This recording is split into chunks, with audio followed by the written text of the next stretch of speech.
Good morning, everyone. Good afternoon, good evening. Thank you so much for joining me today on the broadcast. Today we are going to be talking about the unpredictability of grief. This grief journey that I'm on has proven to be the absolute most difficult thing I've ever endured in my life. And so I wanted to share a little bit with you about my grief journey and how grief has, how we interact with grief and how grief interacts with us, how we live with grief. So again, thank you so much for being with me today. And if you know someone who could benefit from our time together or from our topic today, I encourage you to share this video with them. For those of you who don't know me, I am Gwendolyn Burton. I am in the process of writing a book about some of my life experiences. And as in that process, I'm coming on and I'm sharing with you some of the insights that I have, that I am encountering, some of the life lessons that I'm still learning, some of the growth, and some of the, as we'll see today, some of the things that happen that have really just stopped me in my tracks. So that's where I want to head today. That's what I want to deal with today. And, I've been coming to you and sharing each chapter of the book that I'm writing. And I had not yet started dealing with the chapter on grief. And so just to give you a recap of my week, this week for me has been very... one of those grief moments, one of those grief periods where I was stopped in my tracks. This week, grief stopped me in my tracks. I'll start by saying that on Sunday, I had a really high day, as it were. I had an opportunity to share with some friends, to be with friends. And it was a very good day in the grand scheme of things. Those of you who have grieved deeply understand what I mean when I say in the grand scheme of things. I tend to think that now, since the death, the transition of my son, I have okay days and I have better days. Those are the terms in which I define my days. So when I say that on Sunday I had a good day, I mean I had a day, I tell you, I sang, I laughed, I danced. That was Sunday. And Monday was an entirely different story. As you know, the death, the passing, the loss, the transition of a loved one changes your life. It's a life-changing event, and it changes your life like nothing else that you've ever experienced. Some people use the word death. Some people use loss, passing. For me, in my particular situations, it's more comfortable, it's more comforting for me to use the term transition. So you'll hear me say transition, the transition of my amazing, incredible 26-year-old son, Miles. And that was to July of 2016, an unexpected death, and just took our family, just turned our lives inside out, turned our world upside down, impacted us like nothing else we had ever experienced. My husband and I, early on in our marriage, had experienced actually 2 miscarriages, which was very, very painful for us. Certainly, it was very painful for us. We've both lost both parents, my husband and I. So we've gone through grief before. We've gone through the grief process. But nothing turned us inside out. Nothing, the degree of pain that we experience as a result of the death of our son, the transition of our son, nothing compares to that. And each relationship, each person's relationship, your relationship with your loved one who has transitioned, it's different. Each relationship is different. You know, if it's your spouse, your parents, a sibling, a close relative, a close friend, each relationship is entirely different. So you'll grieve those relationships differently. But as I was saying, Sunday was a day for me that I'm where I stepped out. I pressed my way through it, and I said, I am going to participate in life a little bit more. I'm going to try and participate in life. So Sunday was, I danced, I laughed, I sang. Monday morning, I woke up. And actually, it was before I woke up. I actually woke up because when you're, for me, and I know this is true for so many others, as I was sleeping, I could feel the weight. I could feel the heaviness. I could feel all of those things, all of those emotions coming to sit with me and to weigh on my spirit. So even as I slept on Sunday night, I could tell that Monday was going to be one of those days. And so I woke up on Monday morning, and immediately, I felt the heaviness. Immediately, I felt the lump in my throat. Immediately, I felt the pain, the excruciating pain of loss. And I knew that my day was going to be a day of grieving, a day of just being. And so, and when I say, because when you've lost that person that's so close to you, that person that you love with all your heart, that person who made your life, you know, who added so much to your life, you're going to grieve that person for a lifetime. So when I say when grief set in, I mean the intensity of my grief was heightened. The intensity of my pain, it increased.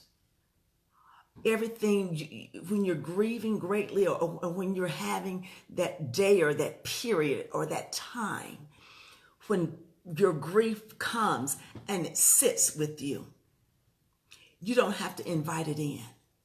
It comes as it will. It's unpredictable. It comes, it sits with you, and it stays. It stays as long as it wants. That's how my week started. And so I felt the heaviness. I felt the overwhelming pain. And so I started playing in my mind. In my mind, I started saying, okay, what was it? Was it a trigger? Did something trigger it? You know, sometimes we know certain triggers. We expect certain triggers. Birthdays, anniversaries, the date that they transition, holidays. And the holidays are coming up, and that's going to be a very difficult time for so many people. And hopefully I'll have an opportunity to speak with you again prior to as the holidays approach, so that we can talk about strategies, we can share with one another, we can support one another on this journey. So I started looking for triggers, like what happened? Did anything happen that brought this intense wave of grief on? And I thought about Sunday. I thought about it was a good day, as we discussed earlier. And I was happy, and I was singing, and I was dancing, and all of those things. And I know, and I was stepping outside of my grief. And so I said, well, could it have been that? Was that a trigger? And I thought, well, yes and no. Because, as I've said, grief is so unpredictable. There can be a trigger, or nothing at all. You can just be having a normal, what is your new normal day, and out of the blue, the tears start to fall. Out of the blue, the heaviness, out of the blue, you can't breathe. Your breathing is labored. You have to make a concerted effort just to breathe. It takes everything within you just to hold it together, just to get to a place where there's the restroom or outside of, if you're at work, or just to get to a safe place where you can allow your emotions, where you can allow yourself to feel what grief is demanding that you feel, to allow yourself to express all that you're being, all that's within you that's trying to just break forth. And so what I did on Monday, I haven't been on this grief journey very long, but one thing I have learned is that when I have those days, when I have those times, I need to take the time. Grief has already stopped us in our tracks, okay? So I've learned to acknowledge my pain, to acknowledge the place where I am, and just stop and said, okay, this is going to be a part of my journey for the rest of my life. I have to have some tools. I have to have resources. I have to have skills that I can reach, I can grab a hold of just to make it through that minute, that hour, that day. And so Monday, I didn't get out of bed. I needed some time to care for myself. I needed some time to care for my spirit. And I know that for many people, you don't have that option. Monday, I didn't have to go to work. I was off work. So I didn't have to force myself to get up. And for those of you who have to continue on, and I've had many, many, many days where I've had to get up and go to work, feeling that heaviness, feeling that pain, feeling that sadness, feeling that weight, feeling lost, just lost. Life is going on all around me. and I'm hurting inside. And I'm having to put on a smile or continue working. And we've gotten to the place where if we can do that, we buckle down, we focus in, we're good at that. And we get the job done. But one of the things that I have learned is just to be transparent. One of the things I've learned, and I learned this early on, and I'm glad I did, is just to be honest about my grief and to say, today I'm hurting really bad. Today I'm thinking about my baby. Today I'm thinking about my friend, whoever it is, my spouse, my mom, my dad, whoever it is. Just be honest and tell them,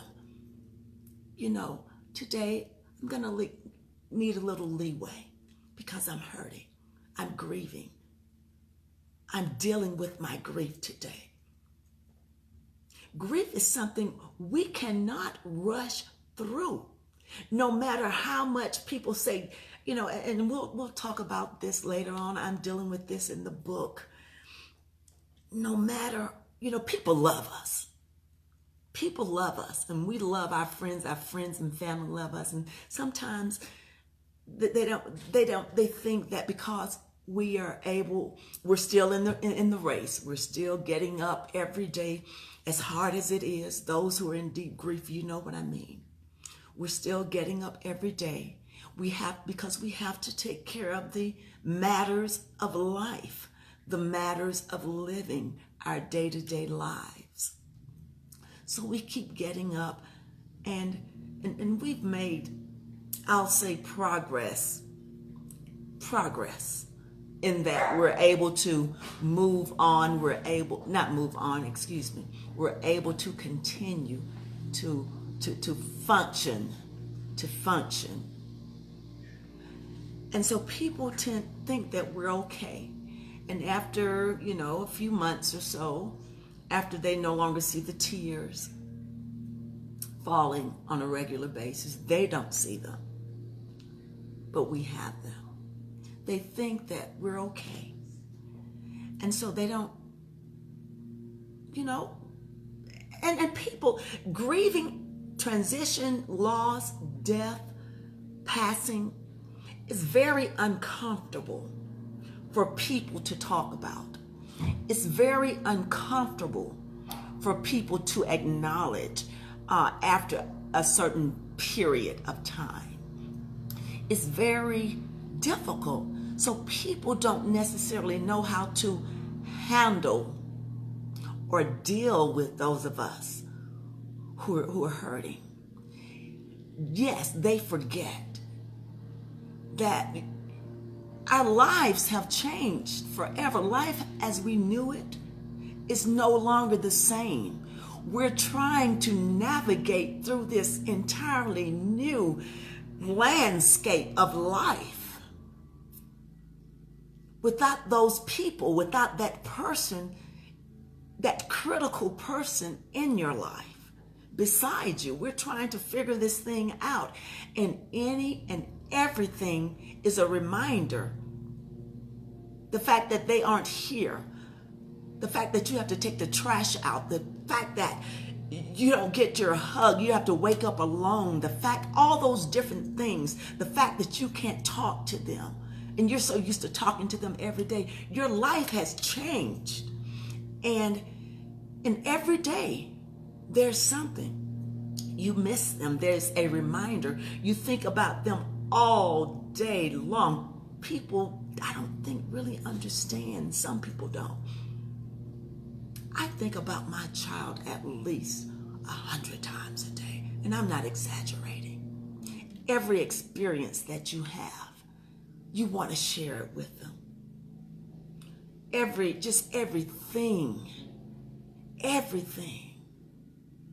So there's always a trigger, but then That doesn't even have to be a trigger, just life itself. That's it. Life itself is a trigger. So people tend to forget that life itself is a trigger and that we're hurting. So I've learned to be honest and to say, I'm hurting. I'm hurting. I miss my baby. And I have been blessed and fortunate that I have those people in my life that I can say that to, that I can be transparent, and they understand. And they offer me comfort, and they support me. I tell you, my husband is grieving as well. But Monday morning, I told him, it's one of those days. And this is a part of self-care. Those of you who know me and those of you who will get to know me, my new viewers, I'm very health conscious. I love fitness. I love healthy eating. That's a part of who I am. That's a part of my life. But Monday was time for self-care. I didn't try to eat right. As a matter of fact, my breakfast was a cookie. Yeah. I ate a cookie, and it wasn't a healthy cookie. It was, had all the sugar, had all that. And my husband was home. My husband is retired, so he was home. He made breakfast for himself, and he knew that I was having I've told him what kind of morning I was having, and he brought me breakfast. He made, I think it was eggs, and I can't even remember what else it was.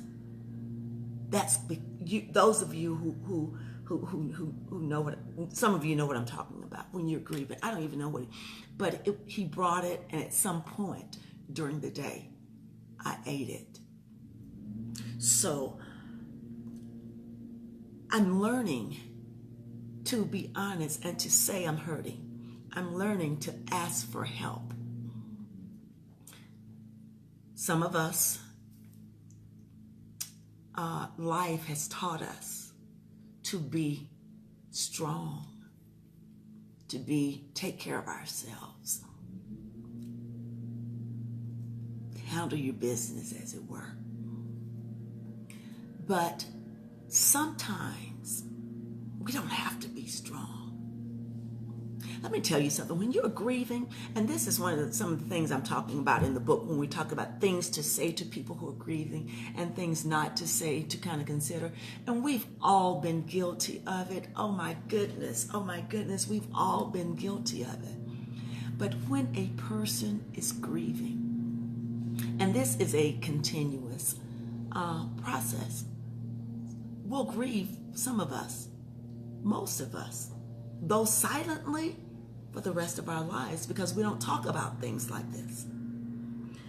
But when we're grieving, we don't have to be strong. Your heart is broken. Your life will never be the same. And we tell people, oh, be strong. No! If there is ever a time where you allow yourself to feel, that's why God gave us emotions, so that we can feel. If there is ever a time where what is going on? What? Allow yourself to feel, I'm hurting. It's now. It's now. We wear so many masks in society, and people have taught us, we should be a certain way. You have to be strong. You have to do this. No, you don't. You don't have to be strong. And for those of us who are of the Christian faith, and as I always, note, I know that there are those who are a part of our time together, who follow me, who are not. But I have to speak from my frame of reference. For those of us who are of a Christian faith, God tells us that His strength is made perfect in our weakness. So to me, that means I don't have to be strong. What you see when you see me is his strength being made perfect, his strength being manifested in me, not my own. But God puts people in our lives and in our path, on our path, to encourage us, to let us know that we're not alone, to love on us. And before I leave off of that, I do want to say this, because I cover this. I've felt led and I felt it necessary to talk about this in my book on my grief chapter. And I did start, this week I had not planned on writing that chapter, starting that chapter. I don't know when I was going to deal with it. But after Monday, I was ready. And I knew I needed to get through this chapter before the holidays, because the holidays are going to bring their own challenges. Okay? But people, I'm transparent. For those of us of the Christian faith, in a lot of instances, we've been taught, or it has been reflected before us, that when our loved one transitions, that our faith will, if we mourn too long, or if we're grieving too long, we aren't trusting God to carry us through, or to take us through, or we're some kind of way, we've lost our way. We're not depending on God. And I want to correct that misconception. Our level of grieving, our level of mourning is that outward display of our loss. Grieving is the internal. Grieving is the emotions, the pain. Mourning, we have a memorial service, or we'll have a party in there. My son's first transition, for his first birthday, that he wasn't with us, the second birthday, his first birthday was 2 weeks after he passed away. So at the 1 year mark, I invited all of his friends and our families who were here in the city, and we had a dinner, a birthday dinner. That was an outward display of mourning. The emotional impact that we feel every day, that emotional impact, that is grieving, the pain. So when people say that, we're not trusting God, or something, that, there's a reason why we're not, why we're still hurting. That's a misbelief. That's a misconception. That is not accurate. We grieve based on our relationship with a person, with our loved one. There is no 1, 2, 3 step manual that tells a person, that prepares a person for the loss of a loved one. There is no 5-step plan that will get you through grief. There are tools that can help us cope and deal with grief. But there is nothing that will say, you're going to wake up in 3 months, you're going to wake up in 3 years, you're going to wake up in 5 years, and you'll never grieve again. No, not possible. Doesn't exist.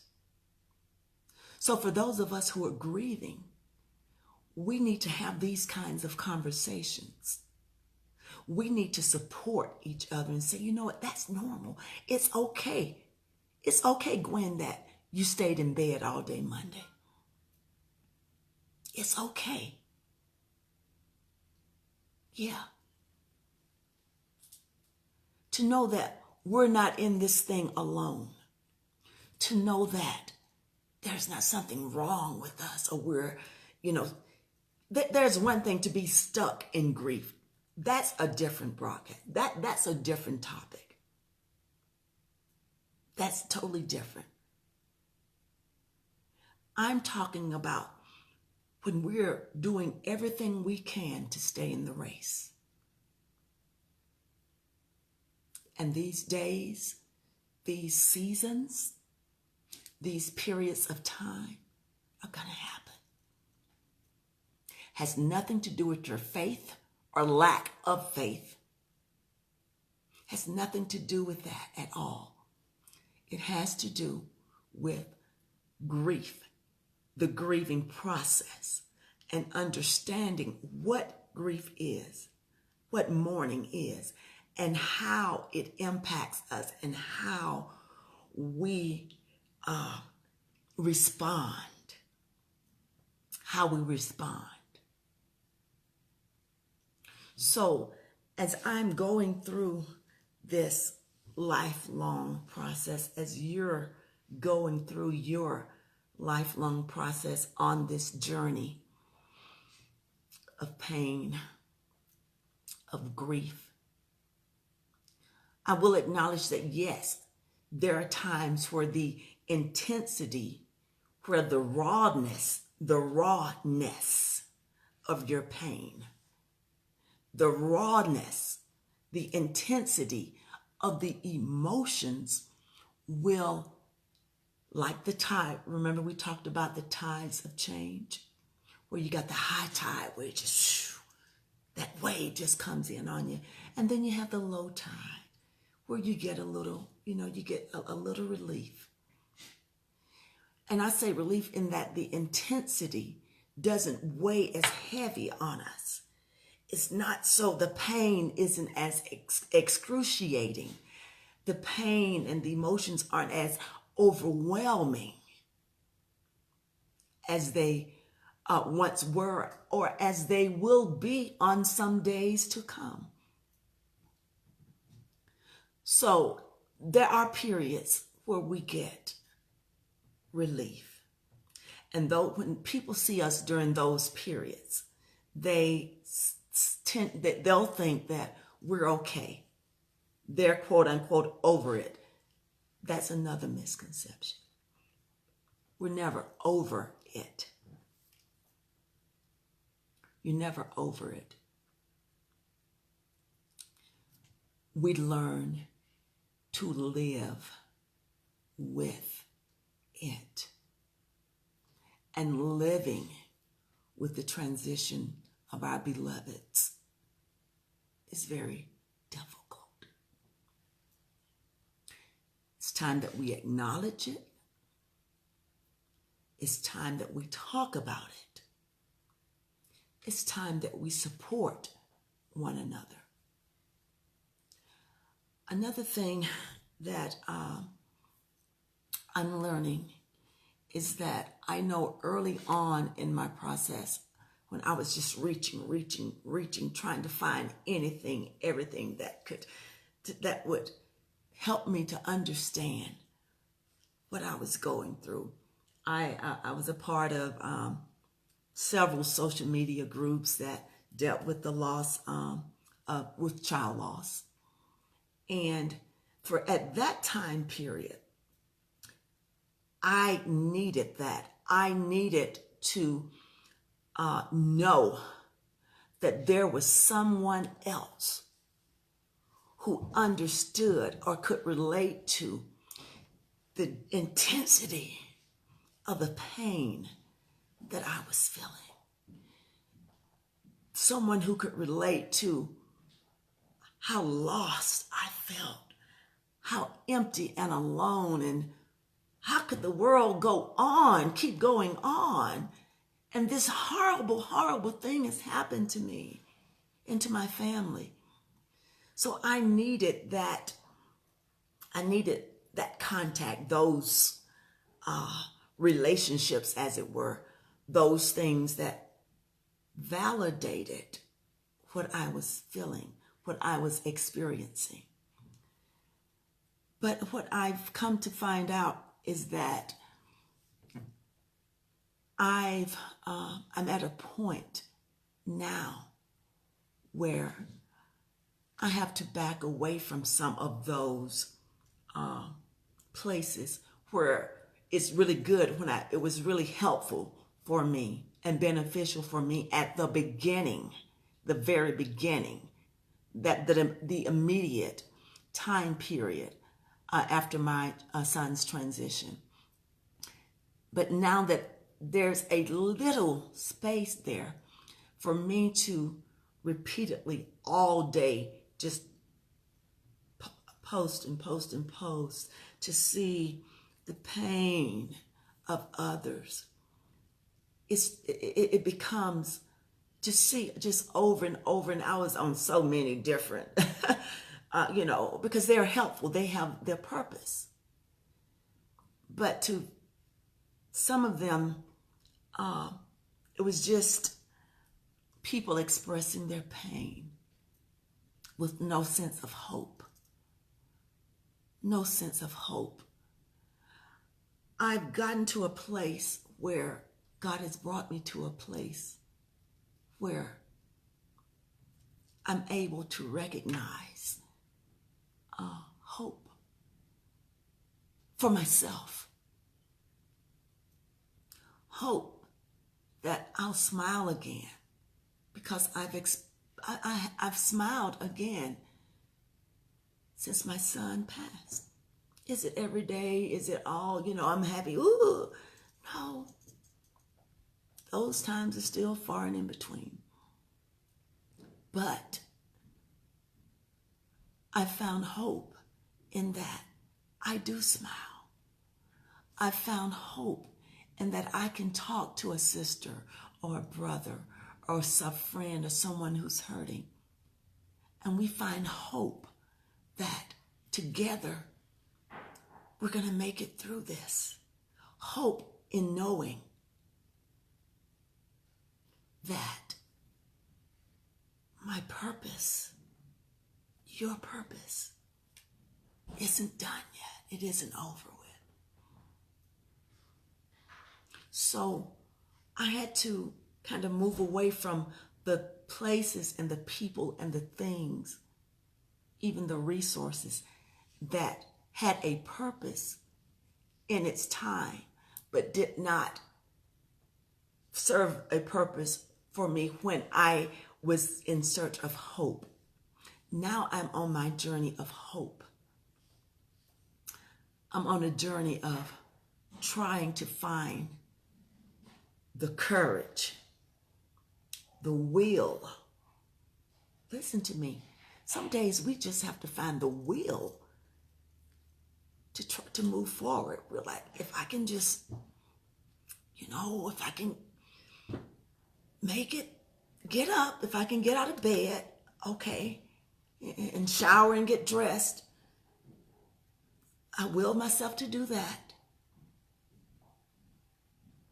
Will myself to take care of the business of the day, go to work, whatever it is that we do, take care of our families. Sometimes we have to will ourselves. So if I'm at a point where I want to find the will and have hope and courage to walk out this grief journey and my life's journey. So that's where I am. And that's why we have this time together. I come to you so that we can talk about these things. So right now, if you have any questions, comments, type them in the comment box. I don't want to stay too long, hold you too long. Now that I'm actually writing and dealing with the grief chapter, I believe that next week we'll go a little deeper into it, and we'll talk a little bit more about it. How about that? We'll just talk a little bit more about it. I really encourage you and ask you to share this message with someone that you that might benefit from it. I know we talk about some very difficult and things here on moving forward with Gwendolyn Burton, but it's all for our to encourage, to motivate, to inspire, to let you know you're not alone, and to give you strength, whatever that means, for the journey. I'll see if anyone has any questions before we end our session today. Thank you so much. Thank you so much for coming on and for spending this time with me. I hope that something I said today encourages you. I hope that something I said today will give you just a little bit, give you something to hold on to. I'm here. We're here. Let's love each other. Let's hold each other. Let's walk it out together. We can do it. I'm just going to respond to a few comments. Cassandra, so good to see you, my beautiful, beautiful sister. I love you so much. Yes, we need to be transparent, and we need to talk about these things. Trying to see some other comments. I had Bob here with me today. Everybody say hi to Bob. Bob is here, and he's supposed to be helping me with the comments. I can't see them all on my screen right now. Thank you, everybody who's here, though.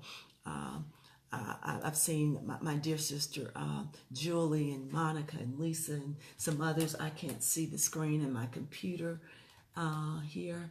But anyway, we're going to go on and go today. Janelle, Carla. Okay. Hello, everyone. Everybody say hi to Bob. Maybe I'll have Bob and a couple other people join us next week as we answer some questions and deal with some things dealing with grief. So if you have any men next week, you're in your life, your children, even your children, we're going to talk about some of those issues next week. Some people who may want to join us. So I'm going to go on and go. Everybody, thank you so much, and have a healing, comforting day. Healing in itself is a process. We'll talk about that next week. Healing. Will we ever heal? That's a part of that grief chapter. Is it possible to heal from such a great loss? Okay, we'll talk about that. For me, healing is going to take a lifetime. I'll see y'all next week. Next week. Bye-bye.